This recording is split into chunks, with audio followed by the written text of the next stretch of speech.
पैज. लेखक योगेश शेजवलकर.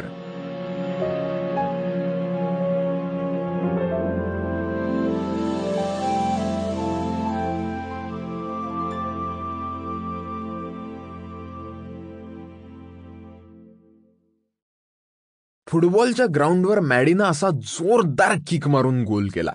तसा मॅडीच्या टीम मधल्या सगळ्या मित्रांनी आणि बाहेरून खेळ बघणाऱ्या सरांनी सॉलिड कल्ला केला.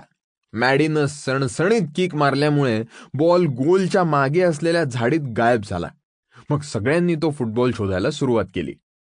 ए मॅड्या, हळू मारत जा रे जरा. पास दिला असतं तर काय बिघडलं असतं का? मॅड्या, आता पुन्हा पास न देता एकट्यानं गोल केला असतं तुला घरी पाठवणारा, असं मॅडीच्या मित्रांनी त्याला ऐकवायला सुरुवात केली.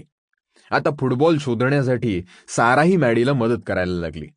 त्याचबरोबर त्या मॅचमध्ये रेफरीचं काम करणारा सारा आणि मॅडीचा कॉलेजमध्ये जाणारा मित्र सिम्पल्टनही मदतीसाठी आला.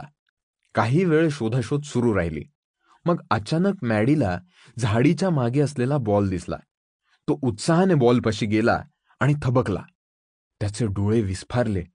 तो बॉल एका मुंग्यांच्या वारुळाच्या मधोमध पडला होता. बॉलनं निम्म वारुळ मोडलं होतं आणि त्यात राहणाऱ्या हजारो मुंग्या मॅडीकडे रागानं बघत होत्या. त्यांना बघून नेमकं काय बोलावं हे मॅडीला समजेना. त्याचा घसा कोरडा पडला.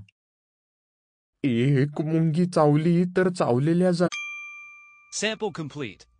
Ready to continue?